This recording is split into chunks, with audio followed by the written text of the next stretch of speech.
Qual é a relação que pode existir entre arte e engenharia? A gente está acostumado a pensar no conhecimento como uma coisa muito particionada, né? Cada área tem uma determinada especificidade e as áreas todas não conversam umas com as outras. Mas à medida que a gente vai recuando no tempo e vai percebendo como é que os grandes filósofos da história da humanidade trataram do problema do conhecimento, a gente percebe que existe uma ligação muito simbiótica entre várias áreas diferentes. Por exemplo, Aristóteles, né, era ao mesmo tempo um farmacêutico, um cientista político, um filósofo e um linguista. Isso porque naquela época, 500 anos antes de Cristo, a ciência não tinha um nível de, vamos dizer assim, de desenvolvimento entre seus diversos ramos tão aprofundado. E isso fazia com que várias dessas áreas se tocassem, permitindo que os especialistas, na verdade, dialogassem com aspectos da pesquisa na natureza que eram comuns a várias áreas diferentes. À medida que essas ciências vão se desenvolvendo, elas vão criando ramificações e especializações. Então é impossível hoje uma pessoa ser ao mesmo tempo bióloga e linguista, como Aristóteles era. Isso significa, para o bem e para o mal, que nós precisamos pensar a relação que existe entre as diversas ciências ou artes, ou ciências e artes, a relação entre ciências e artes. O vídeo de hoje é para comentar sobre isso. Esse é o tom geral, tá? É a tonalidade principal, vamos dizer, dessa conversa que nós vamos ter hoje, tá? Para conversar sobre isso, eu quero falar sobre uma exposição de arte que está tendo em São Paulo, a qual eu tive a oportunidade de assistir nessa última terça-feira passada, que é a respeito da obra de Leonardo da Vinci. Essa exposição está sendo feita na sede da Rádio TV Cultura, lá na rua Senesbrigue. É preciso conhecer essa exposição. Quem tiver condição de assistir, ou quem estiver morando perto de São Paulo que puder assistir, com certeza vai ganhar muito. A visita que eu fiz ao luthier, que no vídeo passado eu comentei com vocês que eu estava levando meu violão a um pronto-socorro, né, para fazer um reparo de última hora. Mas também é uma questão que foi esclarecida pelo usuário do canal aqui, o Felipe Portilho. No vídeo 101, ele disse que a pergunta dele não tinha sido sobre interpretação de música barroca, eu confundi, né? A pergunta dele foi sobre a transição entre violão popular e erudito. Então, alô, violonistas populares, né? Violonistas que tocam música popular, que estão interessados em como fazer essa passagem do violão popular para o violão erudito. Colhem aqui no vídeo que a gente vai conversar um pouco a respeito desse assunto. Quero agradecer ao Alexandre Gismonti também, que fez comentários a respeito da questão da percepção, né? Quer dizer, a prática do solfejo, a capacidade de deduzir que intervalo você está ouvindo sem precisar recorrer ao instrumento. Isso que a gente chama de percepção musical, de um modo mais genérico, né? Que os violonistas correm dessa habilidade, assim como o diabo da cruz. Eles têm medo, né, de olhar para uma partitura e ter que deduzir que notas são essas sem precisar recorrer ao instrumento. Isso que a gente chama de percepção, né?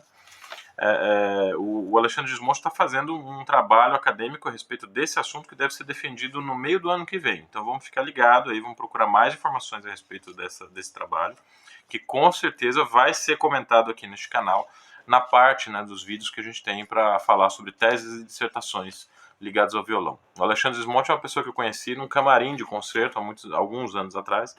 Uma pessoa maravilhosa, gostei muito de ter conhecido ele. Generoso, bom músico, simpático, pessoa formidável. Quero agradecer por ter conhecido meu canal, por estar divulgando meu canal e por ter feito esse comentário muito legal no vídeo em que eu falo sobre a necessidade da percepção na formação do violonista. Vamos começar então, né, ao assunto chave da nossa conversa de hoje, retomando um pouco essa ideia das especializações, né, das ultra especializações. Eu falei sobre a ciência, mas na música a gente também sente na pele o que são essas ultra especializações. Se você observa a biografia de qualquer grande compositor que a gente conheça hoje, ou que frequenta salas de concerto que nós... assim, qualquer compositor que seja tocado nas salas de concerto que nós frequentamos, né?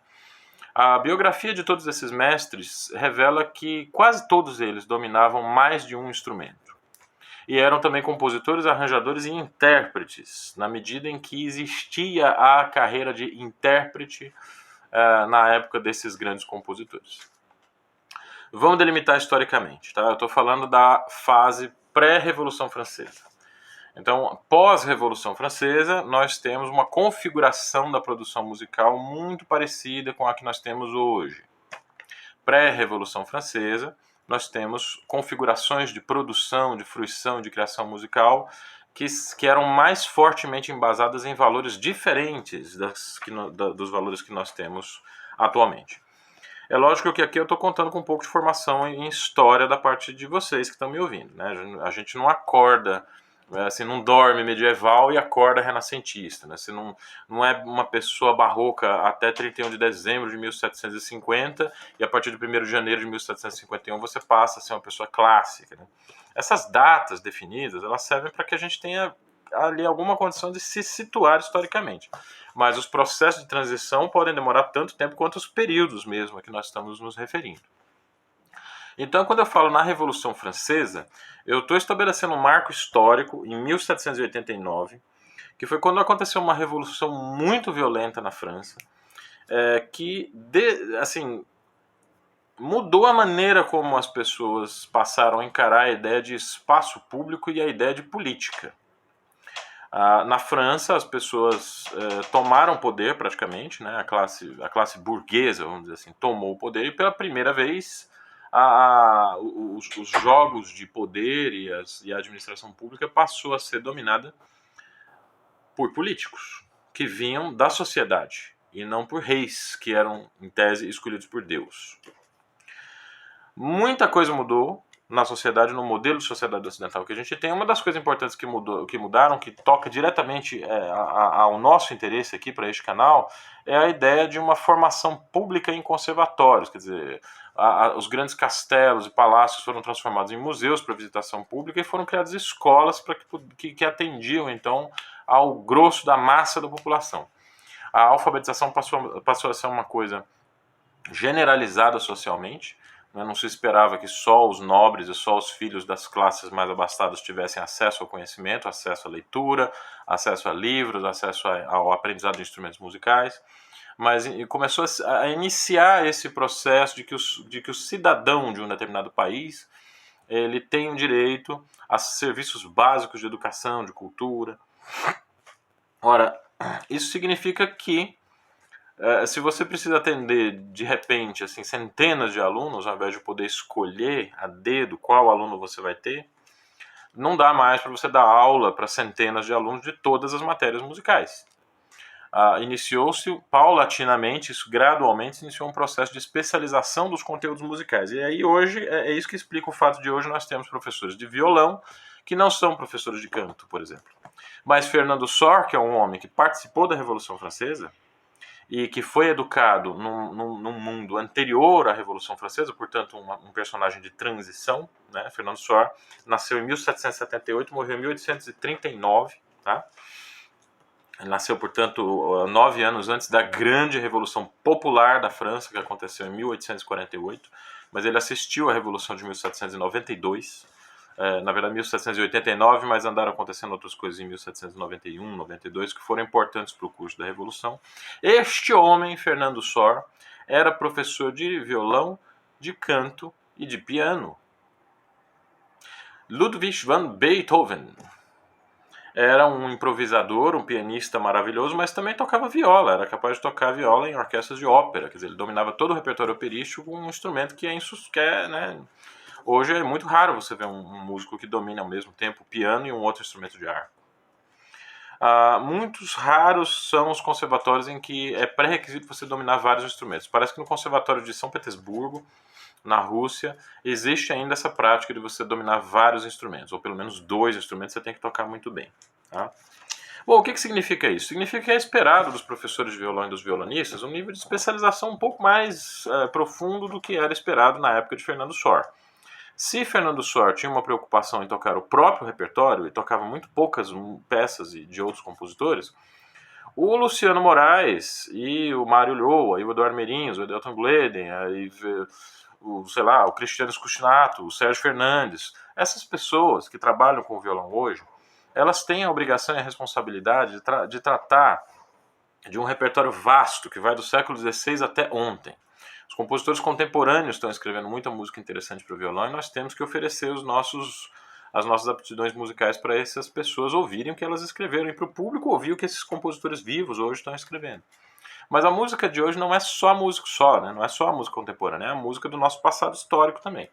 fazer frente às diferentes demandas estilísticas, aos diferentes desafios técnicos que essas obras nos impõem, não é uma tarefa fácil e a gente quase que agradece aí por não ter também que compor, que reger, que tocar outros instrumentos de sopro e por... Enfim, a gente agradece a história por ter nascido num período que a gente pode se dedicar a um instrumento, tá? Existem perdas nesse processo também. E a principal dessas perdas é a gente imaginar a formação musical especializada como uma coisa bitolada. E aí os violonistas vão, ao longo do tempo, perdendo a capacidade de estabelecer relações e de expressar ideias que fogem daquele círculo imediato, né, das suas experiências concretas cotidianas. Um artista precisa ter uma capacidade de imaginação, e a capacidade de imaginação ela só vem quando você estimula esse artista a ter experiências diferentes. Ai do violonista que só assiste concertos de violão. Ai do músico que só assiste recitais e concertos de música. Ai do pintor que só está preocupado com as telas, tintas e pincéis. É preciso que a gente tenha um trânsito entre as diferentes especializações para que a gente estimule a nossa imaginação e aperfeiçoe, inclusive, a nossa capacidade de tocar, de compor. A nossa atividade principal não pode ser uma prisão, não pode ser uma bolha, né? Isso me parece uma coisa muito evidente. Mas tem um setor do conhecimento musical em que essa ideia, mais do que evidente, ela é assim, crucial para compreender essa ideia, que é justamente na luteria. Meu instrumento, meu Abreu de 1996, tinha um chiado que eu não conseguia resolver de jeito nenhum. Era muito difícil encontrar exatamente em que ponto que esse chiado acontecia. Era uma espécie de um zumbido assim, que incomodava muito na hora de estudar. No último mês aconteceu uma coisa que eu acho que foi bastante feliz, que esse chiado aumentou terrivelmente. E o que era antes um leve desconforto, uma coisa que só chamava a atenção, passou a ser um barulho suportável que eu tive que resolver de qualquer jeito. Meu amigo Breno Chaves é amigo do Antônio Tessarim, que é um luthier gigante que vive em Serquilho, aqui próximo de Tatuí, é 1h40 mais ou menos da capital de São Paulo. Pusemos a mala no saco, fomos até o Antônio Tessarim, e a maneira como ele trabalhou no meu instrumento me lembrava muito mais um engenheiro ou um médico do que propriamente um artista. O detalhe importante é que o sentido e a forma que ele dava para os procedimentos que ele operou no meu violão eram, francamente, os de um artista. Eu estava percebendo ali que a percepção estética do Antônio Tessarim é o que orientava o trabalho dele de engenheiro. Porque o violão é uma obra de engenharia, certo? Se vocês forem parar para pensar, são 50, 60 quilos que a corda coloca em cima do cavalete. Se o instrumento não tiver um planejamento de forças, de contrapesos, muito claramente determinado, isso são coisas que podem ser definidas matematicamente, o instrumento simplesmente explode. Alguns erros que jovens luthiers cometem, por exemplo, de construir instrumentos que o tampo cede, ou o braço empena, ou o cavalete descola, coisas que podem acontecer com instrumentos nesse sentido, né? Acontece justamente por uma falta de formação nessa parte da luteria, que é mais o lado da engenharia técnica. Mas quando o luthier é muito sabido em relação à engenharia técnica, à matemática, ele consegue fazer um instrumento que vai durar, um instrumento resistente, falta algo nesse instrumento que é o lado da formação estética, que é o lado da busca por uma sonoridade que, se não é a melhor, a mais forte, a mais possante, é uma sonoridade que reúne uma série de elementos estéticos que configuram as aspirações artísticas de uma época e de uma comunidade. Emílio Pujol, que fala disso no tratado de violão dele, não sei se é no primeiro, acho que é no primeiro volume da Escola Razonada della Guitarra, ele comenta isso, né, de que a questão da engenharia do instrumento musical, ela não basta para resolver os problemas estéticos, porque é uma engenharia, mas é também uma arte. Então é preciso uma formação estética, é preciso o conhecimento de um repertório, é preciso um envolvimento emocional, um envolvimento sensível, vamos dizer, com tudo que está em torno do violão clássico, né, para ser um bom luthier de violão clássico. Eu não vou entrar em detalhes a respeito desse reparo que foi feito no meu instrumento, porque, enfim, acho que eu vou acabar expondo luthiers e expondo pontos de vista, que não é o caso aqui, acho que não interessam muito aos usuários do canal. Mas eu quero adiantar para vocês que eu estou muito feliz em ver que o meu violão, o meu Sérgio Abreu de 1996, está entrando em uma nova etapa da vida dele depois dessa não vou dizer reforma, né, mas desse ajuste que o Tessarin fez nele. Esse instrumento passou por uma série de acidentes ao longo da vida, ele passou por mudança de temperatura, de umidade, ele passou por várias situações que agridem mesmo a estrutura, né, do instrumento, e também a possibilidade desse violão de ter um percurso artístico, um percurso de desenvolvimento das possibilidades artísticas desse instrumento. Ele enfrentou muita barra, é isso que eu estou querendo dizer. É um instrumento que passou por uma série de perrengues, e eu estou muito feliz assim, em pensar que o Antônio Tessarin conseguiu assentar todas essas experiências que o meu violão teve e fazer com que ele chegasse num ponto de, não vou dizer estabilidade, né, mas de conformação. Eu olho para o meu violão hoje, eu vejo esse violão como uma pessoa que passou por uma série de problemas e dificuldades na vida. Problemas de dinheiro, problemas de depressão, problemas de conflitos de relacionamento, que de repente ele teve que se recuperar dessas situações e coordenar todas essas experiências em uma narrativa, né? É mais ou menos como acontece com a gente mesmo, que a gente olha para trás e percebe o quanto a gente sofreu, vamos dizer assim. Qualquer um aqui pode ter, não importa a idade que vocês tenham, tá? Vocês podem ter 15, 18, 20, 30, 40, 50, 60, 80 anos de idade. Mas em qualquer momento da vida é possível a gente olhar para trás e fazer um balanço do que vinha acontecendo na nossa vida e de como é que nós conseguimos não superar problemas. Não é esse papo de coach, de autoajuda, não. É uma conversa um pouco mais séria e um pouco mais complexa de a gente conseguir contar a própria história para nós mesmos. E não ter também nem muito orgulho daquilo que a gente conseguiu realizar de positivo, não ter muita tristeza do que nós tivemos que abrir mão e também não ter muita mágoa das coisas que nós sofremos, às vezes, vitimados por outras pessoas.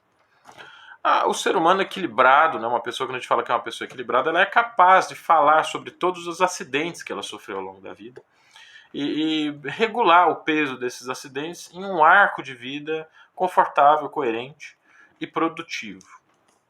Esse é o meu Abreu de 1996, neste momento. É um instrumento que chegou aí a mais de 20 anos de idade, né? Um instrumento que está entrando aí 20, nem sei fazer essa conta, 24 anos de idade. Um instrumento que está entrando numa fase bastante positiva de existência, né? E eu espero poder mostrar essa fase através dos trabalhos que eu vou fazer ao longo desse ano, tá? O trio elipsoidal já tem uma agenda de concertos, nós estamos preparando um site, tá, que estará disponível muito em breve para vocês se informarem a respeito dos nossos recitais, não só em São Paulo, mas também em outros estados do Brasil, no Rio de Janeiro, estamos vendo coisas para acontecer em Minas Gerais também, e vai ser um prazer poder entrar em contato com os usuários do canal que estão nesses estados e às vezes a gente não tem menos chance de ter um envolvimento mais pessoal, né, um envolvimento mais olho no olho, tá? Muito bem. O que isso tem a ver, então, com o que o Felipe Portillo perguntou sobre a transição entre o violão popular e o violão erudito? Tem a ver o seguinte, gente. Quando nós temos um violonista popular que sabe ler cifra muito bem, que sabe transpor muito bem, que sabe acompanhar canções, e esse violonista, por alguma razão, ele é apaixonado pela música erudita e pelo repertório do violão clássico, esse violonista já começa a pensar automaticamente que a transição entre o violão popular e o violão erudito vai ser feita pela técnica, ou seja, pela engenharia, pelo lado engenheiro, né? Então, o violonista vai fazer uma aula, por exemplo, comigo. Já aconteceu muitas vezes comigo o violonista popular me procurar para fazer aula de violão clássico para aperfeiçoar a técnica do violão popular ou para realmente fazer essa transição. Eu quero fazer violão clássico, mas eu só estudei até hoje violão popular, então eu gostaria de passar por essa transição. A gente vai mexer na postura, a gente vai mexer no formato das unhas, a gente vai mexer nos reflexos que ele tem automatizados do toque da mão direita, vamos tentar desenvolver uma outra maneira de pensar o som, de pensar o equilíbrio entre as vozes e trabalhar, claro, um repertório específico que vem do violão erudito, que vai ajudá-lo a desenvolver essas habilidades que são necessárias para a prática do violão clássico. Tudo isso que eu estou falando é engenharia. E é insuficiente para a gente fazer a transição. Uma transição do violão clássico para o violão erudito tem que ser feita, acima de tudo, uma transição de vivências. Se você não conhece o repertório da música chamada música clássica, vai ser muito difícil situar o repertório do violão clássico dentro deste conjunto de produções. É impossível fazer essa transição? Você tem que se tornar uma outra pessoa? Tem.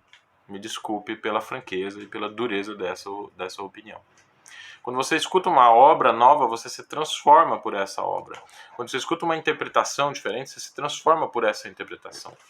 Eu acho um escândalo assim que violonistas continuem não pensando em articulação, mesmo depois de ter ouvido um cravista como Gustavo Leonhardt.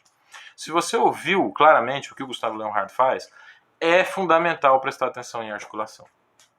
O que é articulação? Posso fazer um vídeo a respeito desse assunto. O que é articulação no violão? Basicamente é o controle das durações das notas e o controle do tempo de silêncio que existe entre uma nota e outra. Né? O violão, entre uma nota e outra, sempre vai ter uma ligeira pausa, mas essa pausa pode ser imperceptível para o ouvido humano, e isso requer um trabalho de coordenação de mão direita e mão esquerda muito profundo. Ou a nota pode ser extremamente curta, tem uma pausa grande que domina todo o período que está determinado pela escrita, né? Uma pausa e depois a nota conversa com uma outra que aparece depois dessa pausa. O controle do tamanho dessa pausa, quer dizer, a forma como a gente passa de uma nota para outra, é isso que eu estou chamando de articulação. Na música clássica, como na música popular, a articulação é fundamental. Só que na música popular nós temos gestos de articulação que estão muito ligados ao estilo e que a gente pode aplicar sem muito problema, depois que isso já está automatizado, àqueles estilos específicos. Na música erudita, é muito complicado você definir uma articulação da música erudita, porque dentro desse que a gente chama, desse grande guarda-chuva que a gente chama de música erudita, existem vários estilos diferentes. Então a gente acaba não desenvolvendo um vocabulário tão denso, é como se a gente tivesse assim, propostas de articulação muito diferentes, uma atrapalha a outra, a gente acaba não conseguindo estabelecer um estilo de articulação específico. Né? Se você ouve o Jamelão, por exemplo, grande puxador da escola de samba Mangueira, você percebe ali um domínio muito grande das articulações.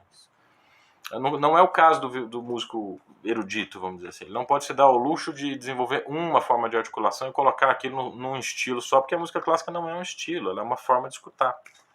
E a gente aprende muito com essa reflexão e, acima de tudo, com a tentativa de não menosprezar os artistas populares.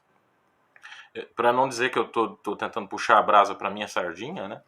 Eu quero lembrar aqui que de uma situação que eu vivi com o professor Edelton Gleden, né? Ele estava me dando uma carona. O Edelton é um músico que tem uma preocupação muito grande com a qualidade do som do carro dele. Né? Então a gente escutando música dentro do carro, a gente estava ouvindo um violonista que, eu não vou dizer quem é, mas que a gente estava realmente um pouco incomodado com ele exatamente por isso, porque era um violonista que tinha passado por cima de muitos planejamentos interpretativos, né? E a peça que ele estava tocando estava francamente sem graça. Daí o Edelton me cutucou e falou assim, pega um disco aí do Bezerra da Silva, vamos ouvir o Bezerra da Silva. Quem conhece o Edelton sabe o quanto é surpreendente essa informação. Ele é um músico muito dedicado à música clássica e poucas vezes comenta a respeito de músicos populares. Pois ele estava ouvindo exatamente a prosódia, a métrica, a articulação, o fraseado do Bezerra da Silva, que são impressionantes. Então a gente aprende com esse exercício, né, de olhar para o quintal do vizinho, de olhar para o outro lado de um estilo musical e tentar aprender algumas coisas que funcionam naquele estilo. A má notícia é que não dá para ser ao mesmo tempo o Edelton Gleden e o Bezerra da Silva. Não tem como a gente se dedicar às duas coisas. Alguns músicos conseguem fazer isso, mas um lado sempre acaba ficando um pouco mais manco do que o outro e a gente acaba voltando no dilema que eu comentei aqui no início do vídeo, né? Então a gente tem que ser especialista mesmo. Nós estamos numa época em que é muito difícil a gente se dedicar ao mesmo tempo à música barroca e ao jazz, ao mesmo tempo à música do período clássico e à música experimental de vanguarda. Muitos músicos fazem vários estilos ao mesmo tempo, mas isso tem um preço, gente. Tem um preço e não é barato. É preciso ter horas de aula muito bem pagas, é preciso ter tempo livre, é preciso ter uma série de estruturas que favorecem uma amplitude de práticas, um exercício muito sério de estudo, de prática naqueles estilos diferentes. Então, assim, a má notícia é que em 2020 é muito difícil a gente fugir da especialização. A boa notícia é que a especialização na nossa própria área faz com que a gente tenha empatia pela área do outro, porque a gente sabe que o outro teve que se aprofundar tanto na área dele quanto nós tivemos que nos aprofundar na nossa. Essa empatia, vamos dizer, essa espécie de solidariedade que a gente tem com músicos que dominam linguagens diferentes, eu acho que é a principal riqueza desse contraste que existe entre o violão clássico e o violão popular. A transição de um para o outro tem que ser feita sim com a conquista de elementos técnicos, ou seja, de engenharia, muito bem definidos. Mas não vai ser só isso, vai ser necessário também a gente dominar uma desenvoltura no vocabulário artístico do violão erudito. O contrário também é verdade. Não é porque eu sou um violonista clássico que eu vou chegar numa roda de choro e vou arrasar. Eu tenho toda a teoria da roda de choro. Eu sei o que os caras estão fazendo, eu entendo do campo harmônico que eles estão pesquisando, posso distinguir entre chorões bons e picaretas, tá? Um chorão não me engana não, viu, gente? Não é por eu não tocar choro que eu não sei avaliar muito bem qual é o cara que está sabendo improvisar, sabe o que ele está fazendo, e um mané qualquer, às vezes um violonista erudito que tem uma soberba acima da lua e acha que por ele tocar violão clássico, por ele tocar Bach, por ele tocar Sor, ele vai tocar bem choro. Não vai, não é assim que as coisas funcionam. A gente entende a linguagem, mas para você praticar e para você viver dentro daquele ambiente e produzir música dentro daquele ambiente é realmente necessário fazer uma escolha. E nós somos chamados a fazer essa escolha o tempo todo. Eu espero que vocês estejam nos assistindo aqui, possam ter algum subsídio para tomar decisões em relação às carreiras. Tá? Muita gente tem me procurado no WhatsApp, às vezes nos grupos de violão que eu participo, para conversar a respeito de decisões profissionais, a respeito de decisões artísticas. E esse é o canal Conversa de Violonista, onde a gente está tentando disponibilizar na internet alguma divulgação de qualidade. Tá? Quero agradecer os usuários do canal e dizer a vocês que eu estou aqui disponível para dúvidas e sugestões de mais temas. Eu estou tentando atender a todas as sugestões que têm me feito, mas o canal tem crescido bastante, algumas perguntas estão ficando de fora, estou pedindo paciência, logo a gente aborda as questões dos usuários que estão se sentindo um pouco jogados de canto, mas todas as sugestões estão anotadas num caderninho e eu vou atender assim que for possível, tá bem? Obrigado então, pessoal. Um abraço para vocês, vida longa ao violão e aos violonistas e até o próximo Conversa de Violonista.